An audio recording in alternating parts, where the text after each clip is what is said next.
Welcome to the Popcorn Talk Network. For the online broadcast network that features movie discussion, news, and interviews, press 1. Popcorn Talk. We talk movies. Let those who worship evil's might beware my power. Green Lantern's light. From the Popcorn Talk Network, the online broadcast network for movie talk, and the schmoes know, this is DC Movie News, bringing you the most up-to-date discussion and commentary within the DC universe.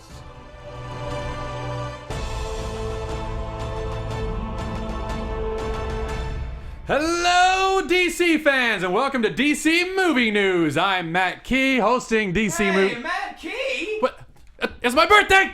Happy birthday, Matt! Happy birthday! Happy birthday! Happy birthday to our friend Matt Key. Make sure you watch the Marvel Movie News show coming up at 1:30 p.m. Pacific time. Oh, yeah! Yeah! Ish? Are we going to be like overlapping with them now? No, well, they're next door. It's a fight. Uh-oh. It's All right. It's a fight. They're in a different studio. What's up, everybody? Here we are. We back! I thought you weren't going to come today. I thought Matt was going to take your place. Well, Thanks Matt- for finally showing up. Yeah, he just showed up and said it was his birthday, and then he's like, I'm going to sit in, and we were like, fine. Yeah, I know. Yeah, Why fine. not? Why don't you just leave the show for us? Yeah, that's fine. Okay. Let's just do it. What's up, everybody? How you guys doing? Oh, we're doing well. We're doing well. It's So a you've good been Thursday. busy, man. What have you been up to? Just trying to be like you, man. Just trying to stay busy. Got the show on Whistle Sports. Please follow at Whistle Sports. We have some promos up. We have some teasers up, but not actual episodes. They're really working hard on the editing and the footage. But I fly to Dallas in a couple hours, so thank you guys for letting me do this early. That's Of course. awesome. Yeah, no. Anything for you, Johnny. Yeah, you're taking off today. Where are you flying? Anywhere cool today? Going to Dallas tonight, and then that's we're right. shooting. We're going to be at the Texas Tech Baylor game this weekend, and we go back to Dallas next week for the Red River rivalry, which is Oklahoma versus Texas. So if you're in Texas, come out and see us. Hit me up on social media. I'll tell us where we are, and you can come hang out and be a great time. Boom. That's at Adam Gertler. Hey, he is the what's host up? of Man No. vs. Child. Work through it. Yes. Man vs. Child Yep. on FYI. That's right. Every Thursday night at 9 p.m. I think so. Yes! So. Yes. And FX Movie Download. Yep. Get Sometimes your finger on out Fridays. of the shop, Yep. though. And he throws a hell of a crawfish boil. I do. I know how to boil them mud bugs. I wouldn't know because I've never been invited. And I am Verse Mocker for Doghouse Restaurants. Roxy likes to say she's never invited anywhere, but I invite her places all the time. She doesn't show up. That's her thing. Roxy's a That's busy her gal. move. She's one of them. She's a lady of the night. She's a busy gal. That's a different thing, Johnny. We need to have a is talk it? with him. You were not here for our How Babies Are Made discussion last I week. don't know a lot of And I things. got a lot of information over the week, and part of it covers Ladies of the Night. That's a chapter. I so. loved the episode last week. Can you Thank for the introduce shout me? out. Can you just please introduce me? She is the crown jewel of the DC Movie News Show. She is Boston strong. She is adorable. She is lovely. She is at Roxy Striar on Twitter. Her real name is Roxy Striar. Thanks, Jay Quasto. I really appreciate The it. dame the with lady the of the dimples. night. The dame with the That was good, dimples. too. Oh, That's just keep them coming. what was the sass name we had for you? The Just sassy? Lass with sass or something. A don't couple know. weeks ago, Well, we were tweeting it. They'll let us know. They'll remind us. She's the Lass with sass. Speaking of which, I'm live in the chat right now, so The bitch who's trying to get rich.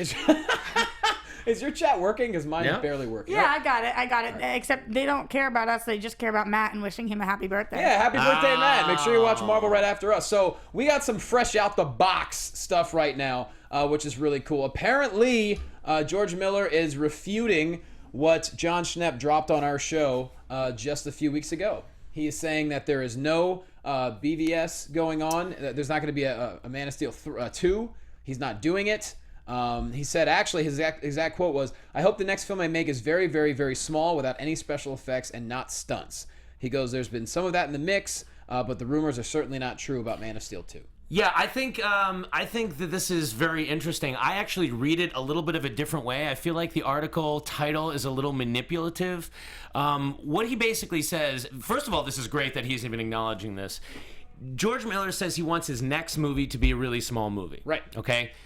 I don't know that anybody assumed that if he was going to be directing a DC film that it would necessarily be his next film. And a smaller movie is a lot less of a commitment. So if you are going to do a DC movie, it takes several years in pre-production and before you even get into production. So the time to do that would be after your small movie. Well, and also smaller is a very relative term. Well, no, he said no special effects. Nothing. I mean, he said a small movie, akin to Joss Whedon doing like a small Much Ado About Nothing in between Avengers films. Right, but I would not call that a small movie. It's still a big movie. Much Ado About Nothing would be a huge movie, but it's small in terms Well, he of... shot it in his house. But it's a big deal. Big deal, smaller budget. Smaller budget, also Okay, less pressure. semantics. No, I'm just saying, like, people are making this out like he's going to shoot something with his iPhone, do something like... No, but it's a lot less of a time commitment. You can do a lot with an iPhone. You know, I mean, That's you true. could do a small film in 28 days. Yep. And the less pressure, less expectations. It's, you do a small film, it's more like under promise, over deliver kind of thing. He also says in the quote that there have been those discussions. And he also says, when asked if he would do a Marvel or DC film, he likened the pantheon of DC characters to modern mythology, which we all do. And I love to make those analogies because I've often said it's like a religion to a lot of us. And it is the modern version of an ancient religion. But he did say that he was more familiar with the DC characters. That's his group. That's his mythology. And so he's basically declaring allegiance to DC. Oh, yeah, Right. no doubt. Without saying F you, Marvel. I don't see this as a denial that we'll see a George Miller DC film. You read the quote, you tell me what you think out there in the chat roll. But I don't see this as him saying I'm not making a DC film. So. And we're talking years from now. A lot can change. And Superman, the Superman sequel would probably not happen until after 2020, guys. Yeah. Because we already got 2 Justice Leagues film coming out in 18 and 19.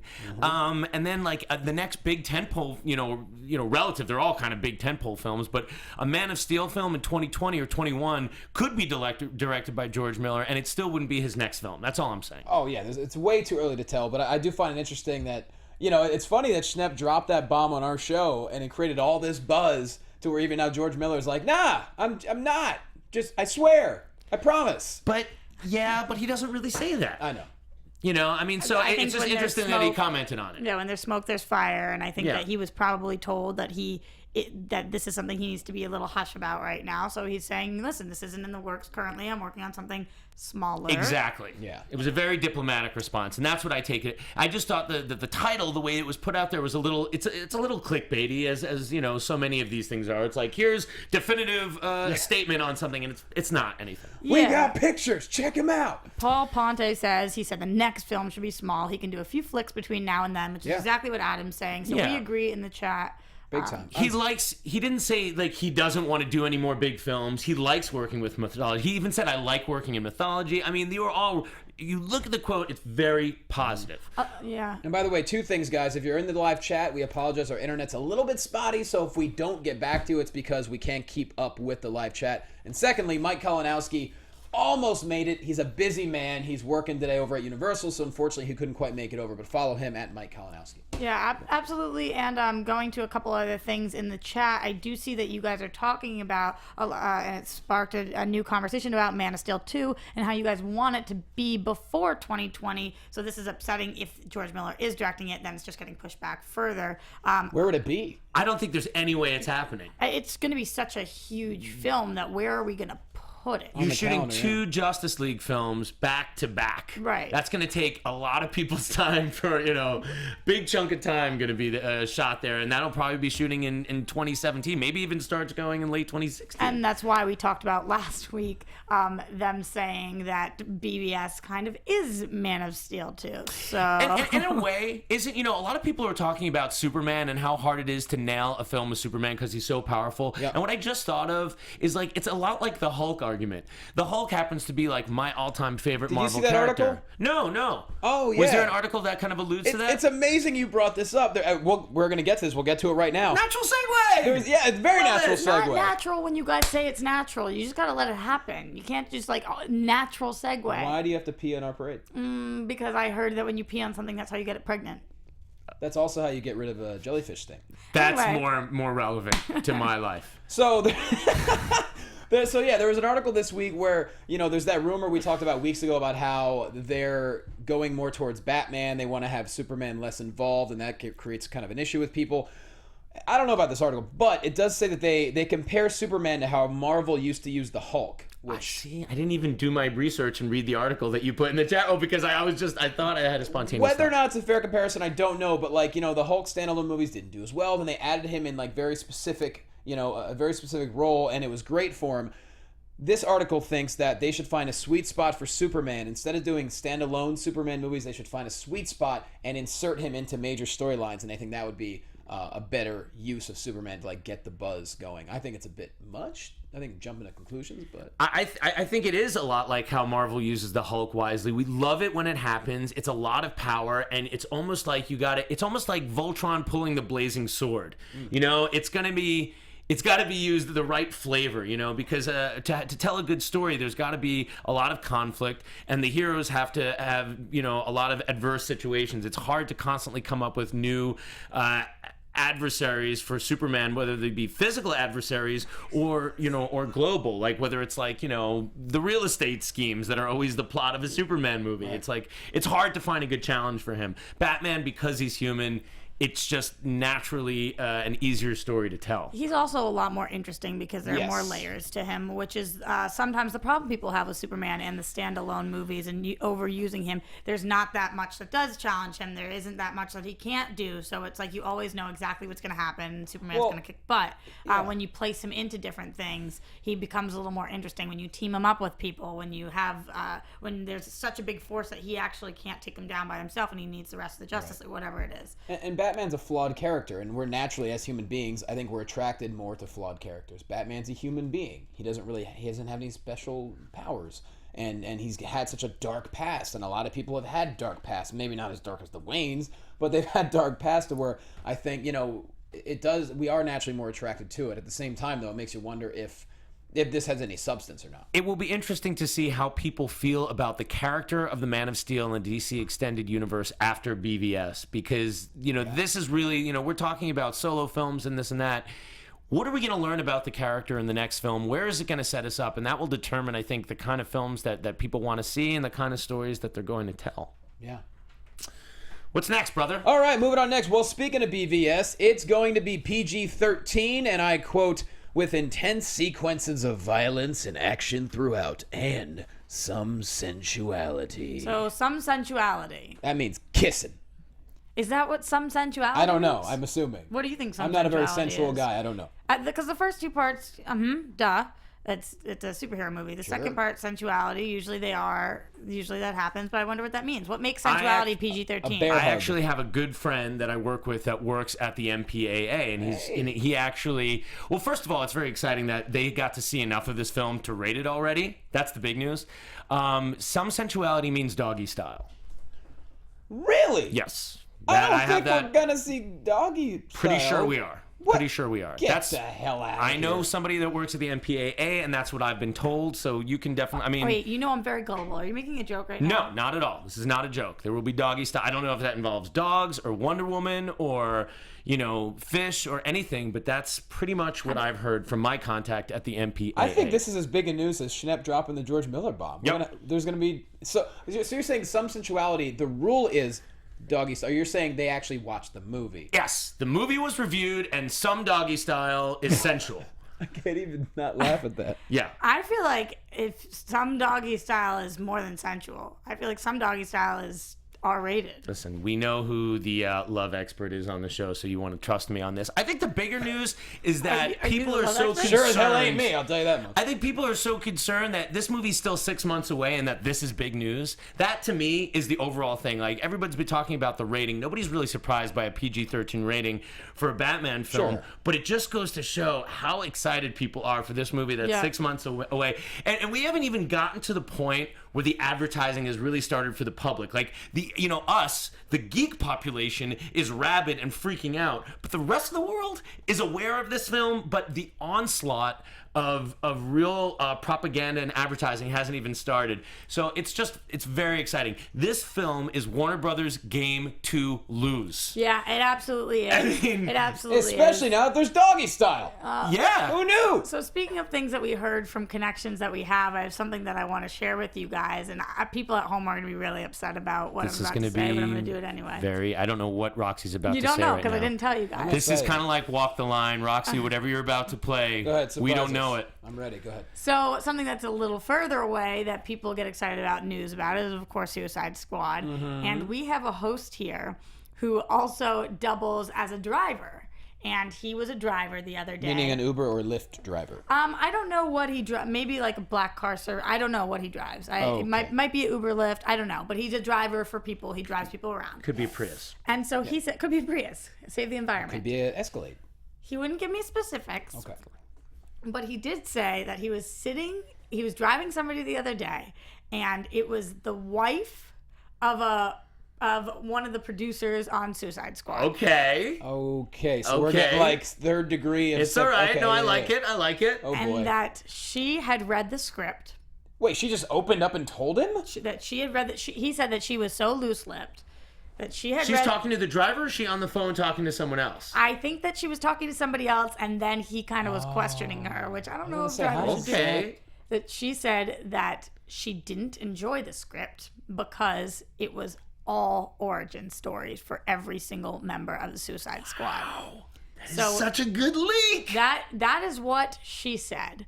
Now, this is major possible spillage Are here. we causing a divorce right now by doing this on the show? I don't know, but I'm just letting you guys know. And here's the thing: I still believe in it because I do think that we. I love that Roxy just went off script right now and dropped major beans. I can't believe she would say that to a driver. Like she must say it to everybody. I can. Yeah. Really? Because it's not the producer. About it. It's not the producer. It's the wife of the producer. So she has the access, but she's not getting the credit. So she's more inclined to like say, "Oh, I know this, I know that." But isn't there a code of secrecy? Like, look, honey, don't talk you know about what, though? this. But you're a Hollywood producer wife. You think you got the no, she didn't take the vow. I'm being dead right now. Some people in the chat are thinking that I'm making this up. I'm being dead serious. No, it sounds like listen.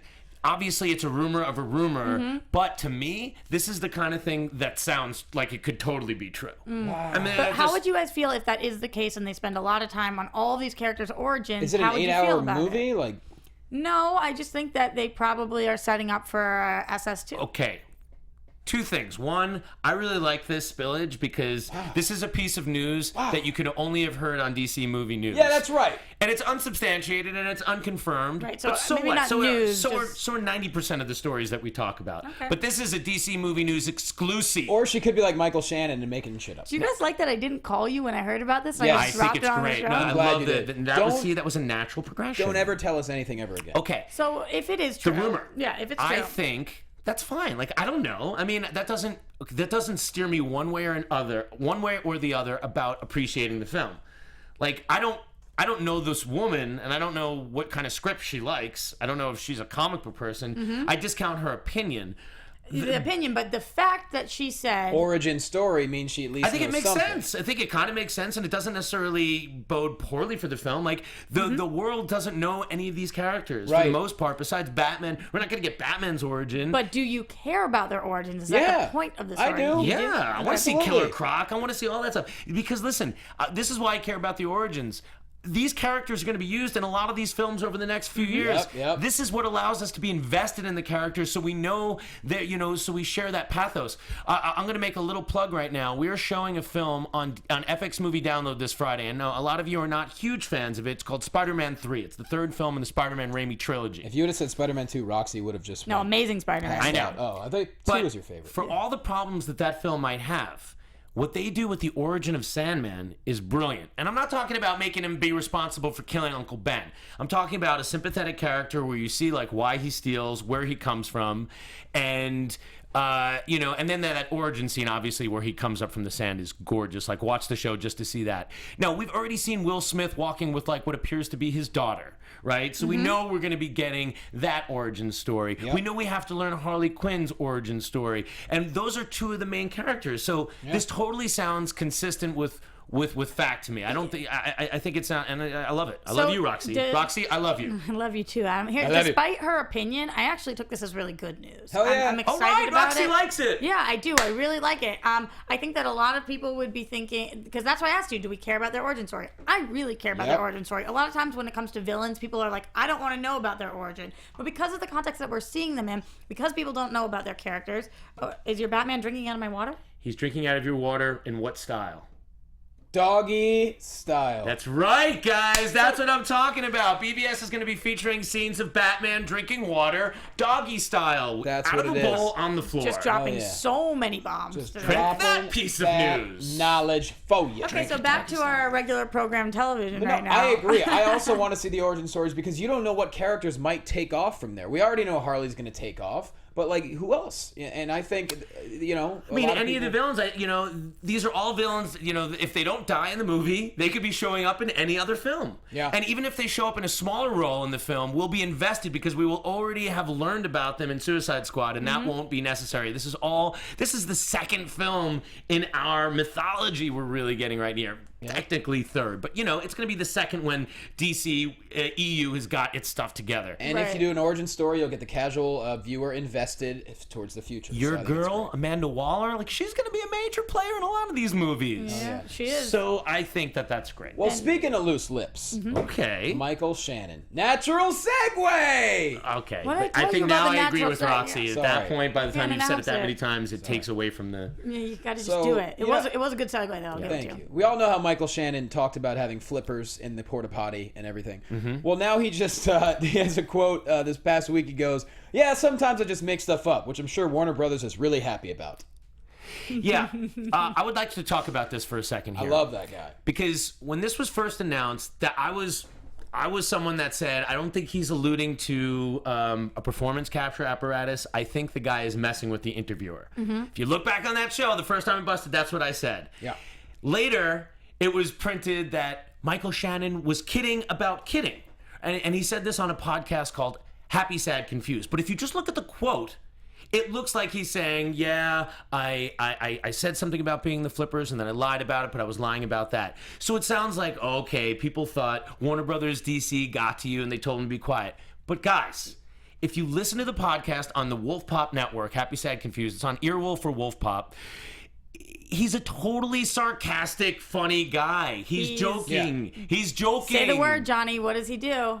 He throws a swerve. He's That's all he swerving. does. He's swerving. That's all he does. He's a really dry wit. Listen to the podcast. Don't look at the quote. It doesn't infer the tonality with which he's speaking. So I love that. It's fun to do because he knows anything he says is going to get yeah. press. So And he's why not? promoting this smaller film, 99 Homes with Andrew Garfield, and it's like he could say something. All he has to do is say like Zod, and it's going to make headlines, and it's going to help make people aware of 99 Homes. Just like when Adam Gertler says sensuality means doggy style. That's going to get views. exactly. Yeah, that was it's good.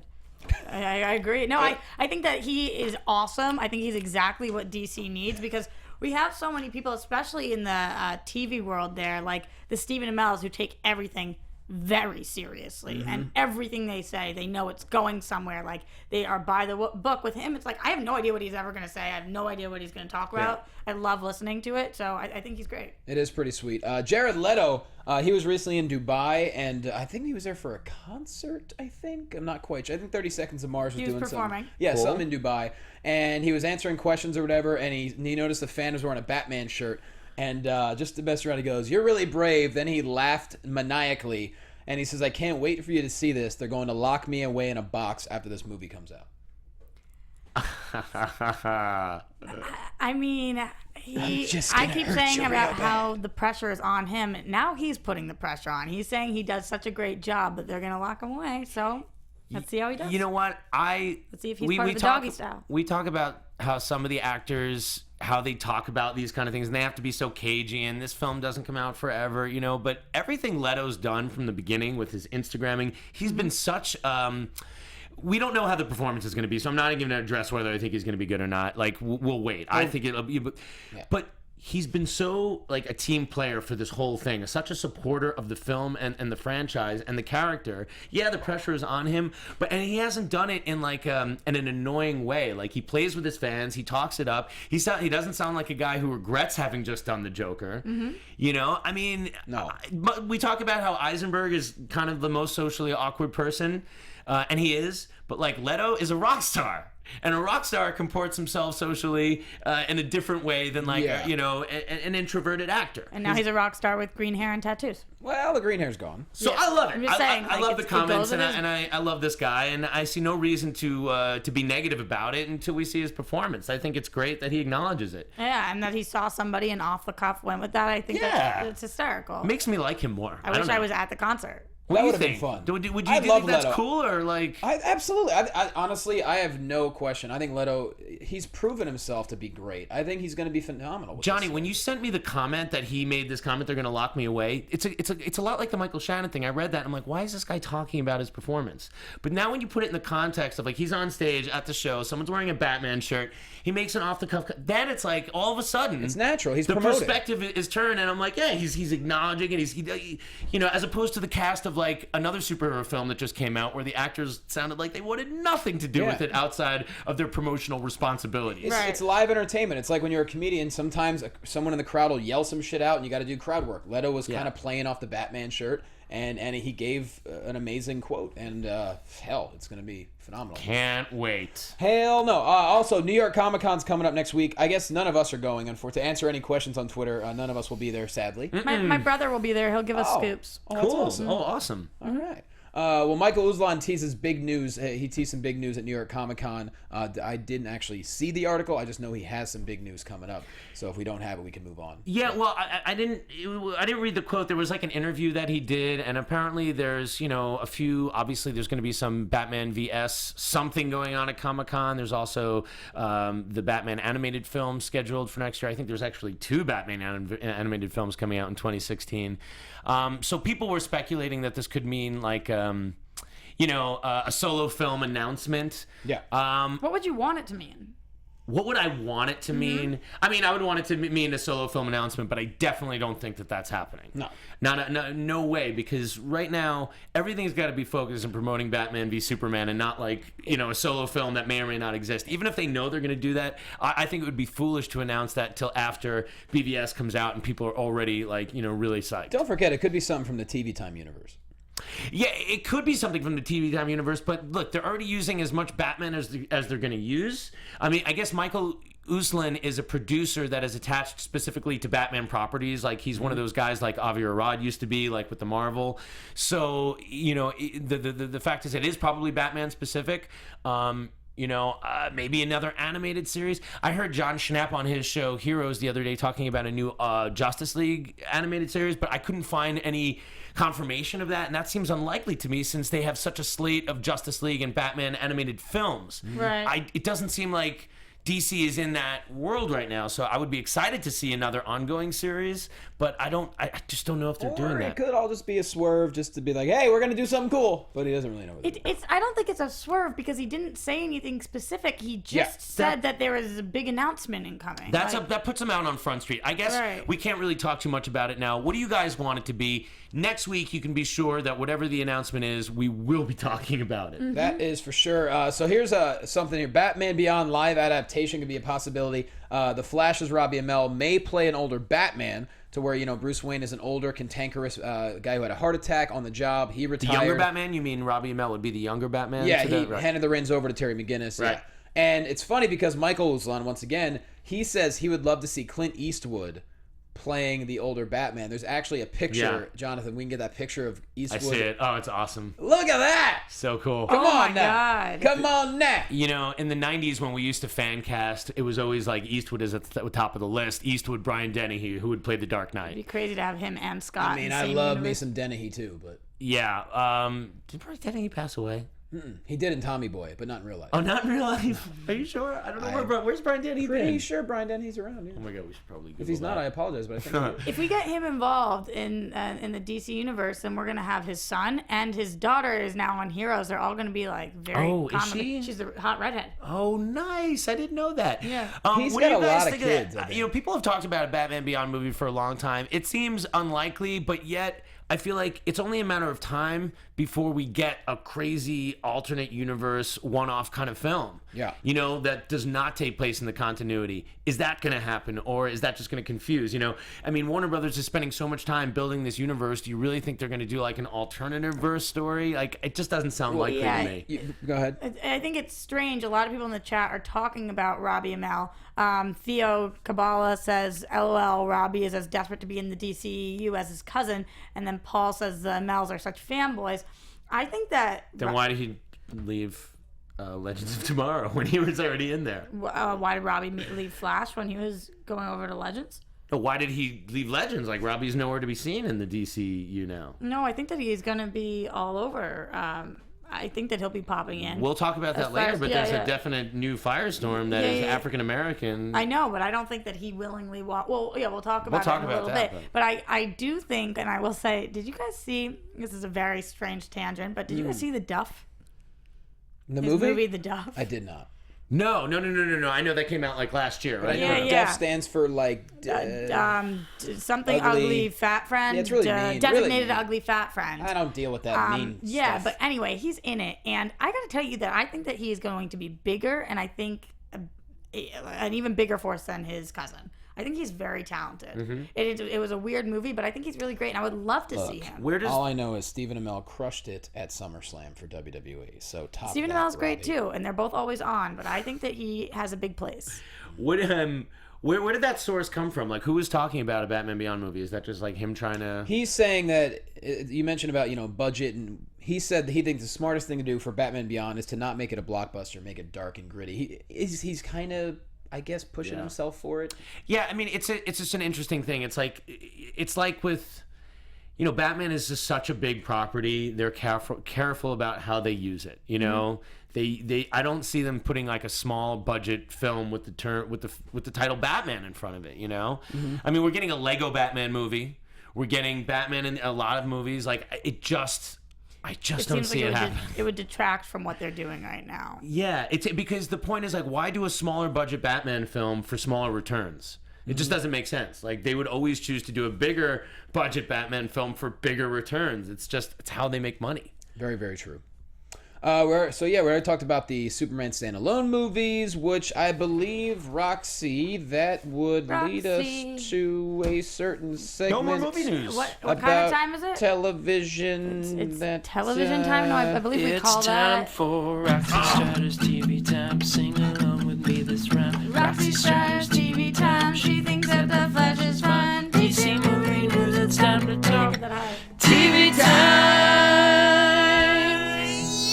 I love TV time. Do we want to start off with the Watchmen? Oh, yeah. What did you say? You just texted me before we came to the show. You said some crazy stuff about Zack Snyder talking about HBO Watchmen. HBO? That's all I know. What's going on? And this was coming over from Johnny. Johnny's the one who sent this over. Oh, you sent this over. Yeah. Kalinowski did. Is this from an Uber driver? What's going on?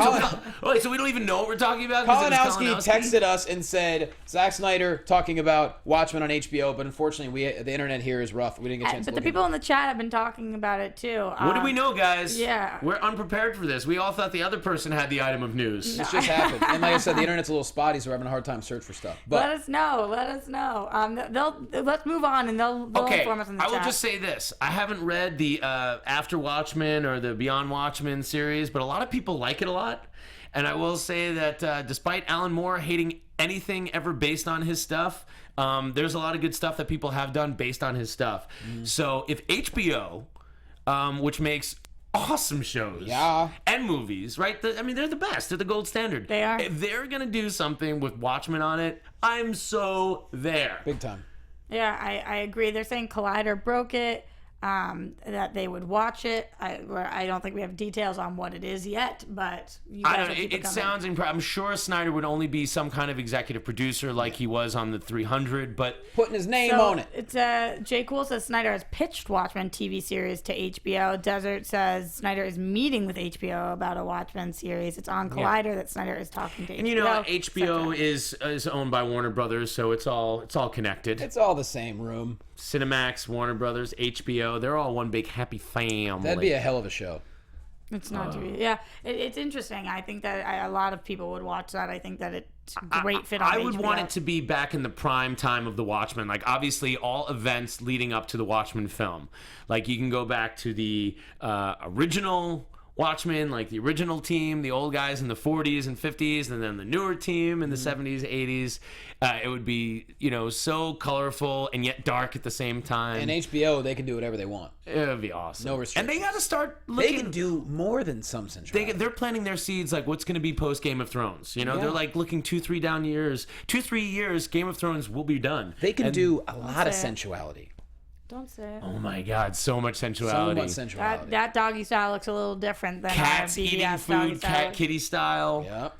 Monkeys hanging from monkey cages, all the animal Kitty styles. style. That just sounds like pedophilia. Kitty style. Yeah, Well, let's talk. Don't say pedophilia. We got to move on to we don't want to draw up any Google search engine flags or anything like that. Right. The sorry. Flizash is coming out real soon. The season 2 poster dropped Tuesday, October 6th at 8 p.m. It debuts, which is next week. The poster's pretty amazing. Yeah. I can't possibly put into words how excited I am for season 2. I miss this show so much. Put it into one word. One word. One word to say how excited you are for Flash season word. 2. Huzzah! Hey. You were right. You could not put it into words. So I think it's a great looking poster. Those are your words. That's better than huzzah. And I can't wait to see Adam Copeland play Atom Smasher. I'm so happy for Edge. It's awesome. Yeah, and there's a quick little Atom Smasher clip in the in the trailer, one of the trailers that just came out. It looks great. And I give them a lot of. I mean, I don't know how many people auditioned for the role, but like Edge is not in the acting world. He's not overexperienced. He retired from WWE because he had so many neck injuries. He went to the doctor. They did an MRI of his neck, and they were like, "If you don't retire now, you could be paralyzed." Like he was one of those retirements where he was like wrestling. Mickey Rourke in the wrestler style. Yeah, he was wrestling on borrowed body, if you will, to where he didn't know how hurt he really was. He got reviewed. They said, "Look, you got to quit right now." He retired on the spot. Gave a tearful goodbye, and then he got into Haven on Sci-Fi. He was supposed to do a 1-episode guest star, and that turned into like 40 episodes. Other than that, that's pretty much all his acting experience. So he's a natural, though. I mean, he's always been a great performer. So You're natural. yeah. I'm most excited about the Jay Garrick stuff. We finally seen the Jay Garrick Flash costume. Looks a little bit like a Thriller jacket. Do we It's have a pretty picture sweet. of that one? Or? I couldn't actually get it off the Instagram. It's amazing. It looks really, really cool. It's got like a long lightning bolt off of it, and it's not like colored in. It's a little bit more subtle, but They've done such an amazing job with their Looks costumes, awesome. and I'm not surprised. It does look awesome. It will look awesome in action. I can't wait to see how do they explain how his hat stays on when he's moving that fast. Super glue. That is what I want to say. I doubt it's super. He's got a patchy head. Maybe that's why the helmet like flew out and flew into another dimension That in would the be a season great finale. place for product placement. Like that's some strong glue. Yeah. Yeah, I don't know. You don't want to super glue on your hair, Roxy. He zips in, You don't know Elmer's, that. and then zips out. Yeah. I'm pretty All right, sure. we got more. We have more casting news and more TV news. Go for it. All right, so this is exciting because they found Iris West's mom on Flash. It's going to be Vanessa Williams, not to be confused with the Ugly Betty and Desperate Housewives Vanessa Williams, the one from Candyman and Melrose Place. Or what about the singer Vanessa Williams? So no, Just saying. what's the singer Vanessa Williams? The singer Vanessa Williams, like she was Miss America. Is the Ugly Betty and Desperate Housewives? Is she on that shows? Those shows? Yeah, the one that was married to some baseball player or whatever. Yeah. Or whatever. Who was she married Rick to? Fox. Yeah. Oh, is that her? So not her. Oh, right. So the other Vanessa Another Williams. Vanessa Williams. Yeah. Different Vanessa Williams. Yes. So Very not confusing. that But very Williams. lovely, very lovely. Very lovely, very beautiful. Very excited about this because this means that we're going to dive into the storyline of what happened to Iris's mom, which is what the casting means to me. So but we're also this is how we're going to meet Wally, of course, which is going to be our third Flash that we have this season. Yeah. So this is really cool. We have. So is she Wally's mother as well, or do we know how Wally is related? So we haven't even mentioned Wally at all on the show yet. So No. He'll probably come in. So we don't know. And definitely Jesse L. Martin's character hasn't. So Joe West hasn't mentioned, and also Iris hasn't mentioned. So I would assume that if it was, So she's only going to be in flashback or possibly alternate universe? I would have one or the other, or maybe both. I don't know. I don't know exactly what they're doing with her. It says that her debut episode is being kept under wraps, and as are any of the details about her. So, we're going to have to see. That's coming from Variety. I'm really interested to see what happened here, though, because we have to explore this. We've explored Barry's mom, but we haven't explored Iris's mom, and it's going to make a huge difference in the story. And executive producer Andre Krisberg said, the character embodies all the heart and courage of a hero. We're so excited to be bringing this much-beloved character to the show. So there we go. Is she a much-beloved character? I love her already, and I don't know her. Much-beloved character? I'm not familiar. Okay. Sure. Well, I'm very excited about it. Stop raining on my parade. No, not at all. No rain. Roxy already peed on our parade earlier, so And I impregnated your parade. it was very sensual. I impregnated the parade. Okay, Legends EP name drops Wave Rider. Is that you? Guggenheim! Yes. So Wave Rider is a character that I was first introduced to during the Armageddon crossover event from like 1991, I believe. You're exactly right, 1991. So I was really surprised. It was a good year. I was like, how do I know Wave Rider? And then when I Googled a picture... Did you not catch her comment? But she said it was a good year? Yeah. Do you know she was not even close to being alive in 1991? That's when I was born. Oh, you were born in 91. She was born. Okay. I was born in 91. Got it. Yeah. That's why it was a good year. Sure it was. And so you remember, you probably came out the womb reading that like Wave annual Rider. comic, and you're like, Yeah. it was was it the Armageddon crossover event? Is that what it was? As a baby, she was nicknamed the Wave Rider. Yeah, she rode the wave into the world. Yeah. Yes, that is what they called me. Okay, so you're excited about this. Old Wave Well, Rider. no, look. This is no news. It's just saying that basically Wave Rider Productions was like the cover productions for Legends of Tomorrow. So it's another time traveling. You're excited about the nod. I like the nod, and it's just another time traveling interdimensional character that we know is going to be a lot of what's going on with Flash and Legends of Tomorrow is this like multiverse play, and I think that's where we're going to get a lot of the multiverse stuff that the fans are clamoring for, more so than I don't think you're ever going to see the TV stuff crossing to the movieverse, but you're going to see the multiverse play out on the TV platform, and I think that's really cool. And it's funny you say that because Stephen Amell was quoted this week saying he believes Arrow, Flash, and Legends are basically all the same shit. Okay, so this is how he was quoted. This is what confuses me about Stephen Amell. He keeps doing these Facebook live feeds where he's I don't know, it's almost like a Periscope kind of thing. He talks to his Facebook audience, they ask him questions live. Pretty cool though. He goes, it's cool that he's doing it, but he's on there for 16 minutes. And to get to this part of it, because I read an article that he said this, that they're all one show. To get to it, you have to listen to him talk about like unicorns and what he would do. People are asking the weirdest questions. What does he do with unicorns? Yeah, People are just asking him. They're like, "What? Like, how would you handle a zombie invasion? Like, what unicorn would you?" Just people ask weird questions to him. Questions. No, that's true. Shoot for the head. Look at right? any comment, comment roll anywhere. Right, but ever. he spends the time to answer them. That's so, nice. So Hey. he's like, I don't understand this question, but I'm going to go for it. Hey, if I had fans, I'd do the same thing. So finally, he just said that, and he didn't. There wasn't much of an explanation behind the fact that he thinks that they're all basically one show. So we know they're all one world. It's a tight continuity. Right. You know, the Guggenheim Berlanti DC shows are obviously a tight continuity. Everybody that we're seeing on Legends is being introduced either on Flash, Arrow. I think it's great. Honestly, I think this is a smart idea because it's a small little chunk of DC Universe that CW gets to keep wrapped into one. We already know they're bringing Constantine into the fold. Yeah.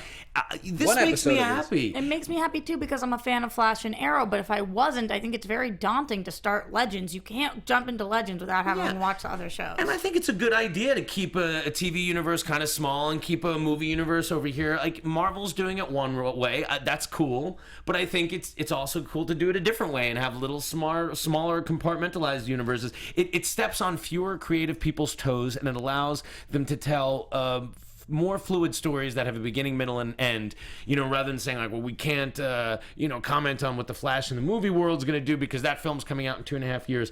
TV happens much quicker. And, this even relates to what Kevin Feige was saying this weekend about the reason it's so hard to cross over movies and TV because they happen on such different schedules. So I think this makes a lot of sense. Different schedules, different budgets, different everything. And also, it keeps you watching all the shows. Like, the way the comic book companies got my money is by crossing over from, like, Batman was then continued in Detective Comics. And then, and then just Batman, and then Shadow of Bat or whatever. Right, and I agree that I love it, but I think that bringing it to TV was making it more mainstream, and I think that bringing Legends is making it less mainstream, which could be a good thing because it's already existing fan base. Yes. So I I think that people who want to start watching a show, it's very difficult to just jump into it. I don't know if they're worried about that so much, because think about it. Arrow and Flash already get such great ratings. The people who watch those two shows are going to watch Legends. So I think if they just get that viewership, it's house money. On that note, Flash has so many more viewers than Arrow does that I could be dead wrong, and people could just jump on Legends the way they jumped on Flash without watching Arrow. It's possible. It is. Which I mean, I watch all of them, and I'm very. Did we talk about the Green Arrow thing in that international trailer that came out? The fact that Oliver called himself the Green Arrow. I'm now the Green Arrow. Mm-hmm. Yeah, cool. Yeah, it was very cool. We've heard it, but now we've heard it from the source. So after Felicity Smoke is killed on their honeymoon, he's like, I have to be green. Yep. It's an environmental. She's killed. Johnny says, yep. Yeah. She's basically, from what I've heard through my sources, is like she's killed by some like bad emissions from a hotel that they're staying at, like Colorado. Very poor emissions. It was not green. No, now so we're not he going to be takes able on to an trust environmental bent. The Green Arrow is a nod to his environmental and solar leanings. powered. He's the solar powered Green Arrow. I didn't say that. His entire outfit is made of hemp. Yes. Yeah. That is fact. You guys know I'm very gullible. I can't stand this. Can we, instead of talking about him, can we talk about Gotham for a second? Yeah. I have a couple things. Let's get into Gotham. Let's get into it, guys. What do you guys think of Gotham? 2 episodes in. You love it? There's a bunch of Easter eggs in episode 2, but first off, overall thoughts. Go ahead, guys. For me, overall thoughts are still very frustrating. I don't love the Jerome character. I find his approach really forced. It seems like he's doing a really good impression of a thing rather than like it coming from inside. Agreed. That was not a dirty thing. But again, every time, Bullock and Gordon are on the screen, I just feel like the show right now, here's the thing, and I know a lot of people hate when I give Gotham crap. It's tonally all over the place to me. And I guess I can accept anything in a show if it works, I guess. And I guess my opinion is that it's just for me. It's not for you. I don't care if you love it. That's great for you. For me, it's not working tonally because it's all over the place, and I don't know what show it is, and so I can't get really invested in it. But I love it when Bullock and Gordon are on the screen together. Agreed. They feel like they're doing real scenes, and it feels deep. And I love where their relationship has gone from the beginning. So that's my thoughts. They've proven each other to themselves, if you will, and now they're on the same page. I did enjoy the scene in episode 2 where he basically, Gordon came back to recruit him. And his wife, his was fiance, like, oh, which is great. Great character actor of his fiance. Yeah, I think that the show has some really great moments, and I think it has some really crappy moments. And I'm invested now, and I'm going to ride this wave. It's entertaining because they do call me the Wave Rider. But I think that it's parts of the Jerome thing is really hard to get through. I hate to say it, guys, but I watched that and S.H.I.E.L.D. back to back, and I gave the edge to S.H.I.E.L.D. S.H.I.E.L.D. was a better show to watch. I'm sorry, I know that's a Marvel thing, but it's fine. When they released those 4 minutes, I think it was pretty obvious that show knows exactly what it's doing. Yeah, look, but it's had more time, and I'm not leaving the show yet. But it's like, where does it fall in my DVR priorities? Like next week when we get Flash and Arrow, can't wait to jump in. Cannot wait. Yeah, well, that's good because we can stop talking about Gotham and we can get into some more Flash and Arrow news if we want. I'm a little bummed out my buddy Dustin Ibarra got killed already in episode 2. Oh, you had a buddy on the show? Who was he? Yeah, he plays the cannibal. Oh. Freaking Jerome ruined the day again. Jerome. Shot him. Frickin' Jerome. He did a good job. He did a really good job, your buddy. Yeah, he was great. I like that guy. He's been on a lot of stuff. Yeah, but he just didn't do enough gunshots, I want to get him on the show just to ask him, like, how weird was it to audition? We're like, hey, we think you could be a believable cannibal. Yeah, I honestly did like the Russian roulette scene of any of the scenes. Yes. I'm always a sucker for a good Russian roulette scene. That was a good scene. And that was the most I liked Jerome out of the whole thing. Yeah, me too. It was that one scene was pretty good. It was pretty tense. And as the birthday boy Matt said, he does have a very good laugh. His laugh is there, but I just feel like his moments are forced, and the chat is saying the same thing, although some people really like him. Well, listen to these Easter eggs. A really interesting article that I read this week. First off, the Maniacs. You know how they threw all the bodies, spelled out the word Maniacs? They were a gang in the Batman comics back in the 90s. Yeah, that was stupid also. Kinda dropping dumb. the bodies off the thing, just dropping them. Oh, that was so dumb. Shock value to start off the show. Sarah Essen, the police commissioner, does die at the hands of the Joker, so that was kind of a, Yeah, that was great. A real consistent death, a good character death. Yeah. Here's the interesting one. They're saying Barbara Keene could become the Joker on Gotham because she was staying in the same wing as the Joker, and one of the EPs was quoted as saying, he can fulfill his destiny in a grand way, and apparently he said that in a very like she could become the Joker. Yeah, through him somehow. That's what this article was saying. I Something to think think about. She's the best part of the show right now for me. I think, which is amazing because last season we hated her. I think that she finally figured it out. I love that scene in the alley. I would be so baffled and frustrated if she became the Joker. I don't even know what to make of that. Yeah, I don't know what that means, and I don't think that's going to happen. I think that fans would go ballistic. I'm going to tell you something, guys, and you could agree with me or disagree, but I think there's no way they're going to use the name the Joker on the show ever. Because they're covering their butt. And I think that is per WB. I don't think they're allowed to have a Joker on the show. I think they can tangentially reference it and play with it, but they are not going to use a character named the Joker on that show ever. And I'm okay with that. Yeah, I am too. Yeah. Listen, I'm okay with that too. But then why put in Jerome? Make him a different character. Have him have his own stuff. He clearly is emulating the Joker right now. So do his own thing with it. Completely agree. That's why. Barbara is the Joker from Flashpoint, says Theo. If Barbara becomes the Joker, I'm done, says I Am Ninja Panda. Yeah. They're not gonna. It was a very interesting article. That's all I'm saying. Just wanted to report it, throw it out there.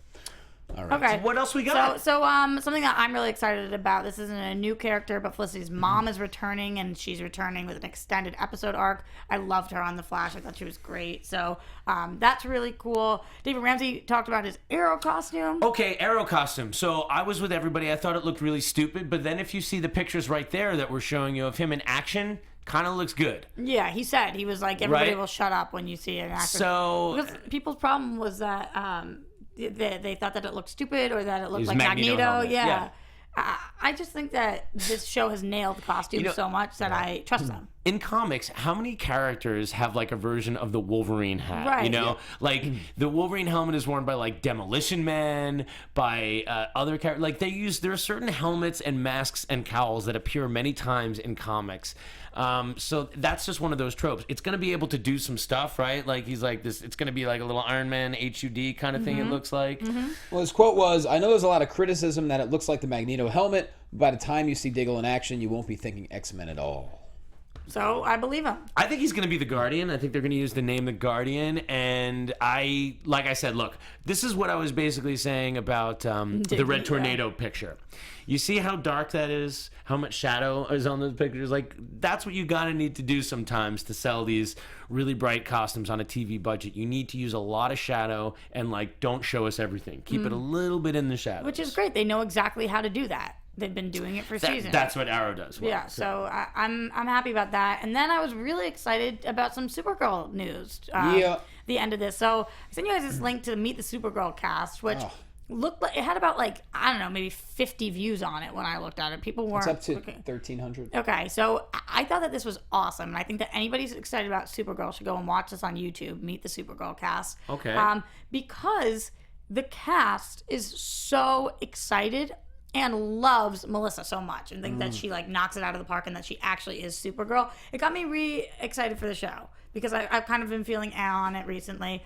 So I would go watch this. I thought it looked great. I thought that they did a good job and it made me care about it. Totally. So where is this? Where does this live? It lives on YouTube. It's called Meet the Supergirl. Meet the Supergirl cast. And when do we know when Supergirl premieres again? I think it's October 26th or something. It's coming up in a few weeks, Yeah, I think it's the end of October.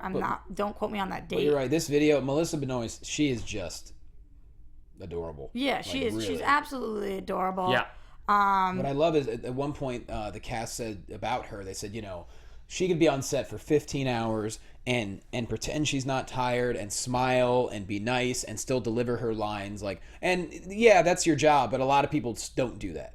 And so I give her. Well, it seems like she's taking a page out of that Stephen Amell playbook, being like, it all trickles down from the top. Like if your lead has a great attitude, is great on set, then everybody are the supporting characters have no choice but to kind of. And that you host shows when you're the host, and even with me and Whistle, we're constantly busting our ass on the road in 105-degree heat last week in Tempe. I got to make sure that I'm happy-go-lucky the whole time, and I got to make sure that you got to have a positive attitude. It's also just going to be a better show if you're having fun on set. Yes. But my one problem with this video, and I don't know if you guys found this problem too, was Greg Berlanti had this weird quote in it that was like, I had worked with Melissa before on Brothers and Sisters, and so I immediately thought of her for this, and I called her and begged her to come in and read for it because I knew she'd be great. They said she was the first person they read. Yeah, the first person, and I begged her.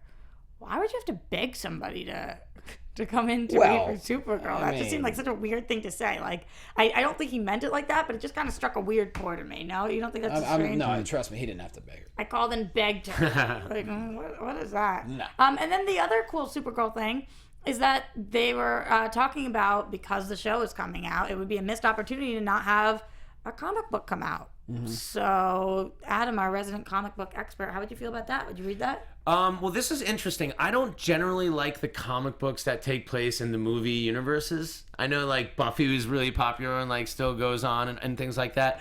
So I don't know, I don't know why, but, like... Yeah, the show does. Yeah, and now would that be a comic book that exists in, like, are they doing an Arrowverse comic as well? Like, would they cross that over? Or just be like the Supergirl universe in its own comic to cross promote? Probably own world. I mean, they would have to be in its own world until they cross them on the TV on the network. So I would have to say I don't care. Let's wait on it. Yeah, I would have to say I'm not particularly excited about it until I get excited about the show. It seems like if the show is so great that I'm like, yeah, I want more stories in this world, then I would go to the comic. But it's like, it already is a comic. Right. Supergirl's been in the comics for 60 years. So I know it can work there. Yeah. I'm curious to see if the show can work. Again, the show can be funny. It can be dark. It can be silly. It can be irreverent. It just needs to work for whatever the world it is trying to be. And that's what I want to see. And so I'll definitely give it 5 or 6 episodes for it to feel its tone, It's got to be a little tongue-in-cheek. It's got to have humor because you're selling, kind of a silly thing. It looks like they're borrowing from the Donnerverse a little bit, going back to that kind of fun Superman feeling, which is great because now that space is vacated by the very dark DCEU. Exactly. So if they can pull it off, and that's what some of the best Superman TV shows have done. Lois and Clark, Superboy, those all used a lighter tone, and it helps sell it in the TV world. I mean, we're all pulling for it. We all want it to be good. Definitely. Absolutely. Of course we do. And by the way, it is absolutely on October 26th. Boom. Andy from the Flash podcast just said, "Are you sure he didn't say Calissa Flockhart when he was talking about begging them to do it?" And that makes more sense. Yes. That makes more sense because brothers and sisters. So I probably just misheard. I remember watching the video and he says, "I thought this role was perfect for Callista. I begged her to come down and read for it." Right. So that makes more sense. But I still think it's interesting to have anybody beg to do for Supergirl because it would be such a great show. But I thank you for helping me make that correction, Andy. And he has a great Flash podcast that you guys should check out. Heck yeah. So yeah, that's the Supergirl news. I did get more excited for this after watching that video. I'm excited for all the DC shows right now, even Gotham. I'm sticking in with. A lot of TV happening. Yeah. Hanging in. Yeah, absolutely. Still got 6 months for movies, so hopefully those TV and animated films and comics will hold us over. They are. They're holding me over. Anything else we need to talk about today? That's pretty much everything. Pretty full show. Okay, guys, what do we got going on? Well, you go ahead. Okay, well, like I said, check out FX Movie Download this Friday night. We're doing Spider-Man 3. Whatever you think about it, it's a fun show. I know our show really goes into the behind the scenes and the effects, and it's pretty awesome. Definitely go to Doghouse if you're in the LA area. Man vs. Child on FYI, all that good stuff. If they don't know what Doghouse is. Doghouse, I make sausages for Doghouse restaurants. They're all over California. I've had them. They're unbelievable. And hot dogs, and we'll be opening up in Arizona, Texas, more in Colorado over the next couple of months. There's going to be a lot of Doghouses opening, so you can try some of my meat in your mouth. That's right. That's very sensual. I'm Adam Gertler. It's very sensual. Roxy, follow that. I don't know if I can follow having meat in your mouth. But you guys can find me everywhere at Roxy Striar. And if you follow me there, then you can keep up with what I'm doing and what I'm talking about and where it is. Boomtown. At Jay Quasto, please follow Whistle Sports. I'm going to be in Texas this weekend and next weekend. So if you're going to be anywhere in Texas, please hit me up. I'll let you know where we are. And the episode should be dropping very, very soon. So please support the show if you can. It's an important deal for me, so I'd appreciate it, and I think you'll love the episodes. And if you're not a sports fan, it really has nothing to do with football. It's more about life and culture of tailgating and having a good time. Yeah, and by the way, you guys in the chat right now are asking if we don't do questions anymore. We absolutely do still take fan questions. So if you want this week, you can tweet at us at DC Movies SK and make sure you use the hashtag DC Movie News and ask us whatever questions, and I'll bring them in for next week, and then I'll ask you guys. Yeah, it's been a hectic week for all of us, so thank God we all just got here. Let's be honest. I moved. My place is a mess. I'm flying out in 2 hours. Anyway, happy to be here. Love you guys, and we'll see you next week. See you next week. Time! Hey-o! From producers Maria Menounos, Kevin Undergaro, Phil Svitek, Christian Harloff, and the entire Popcorn Talk Network, we would like to thank you for tuning in. For questions or comments, be sure to visit popcorntalk.com.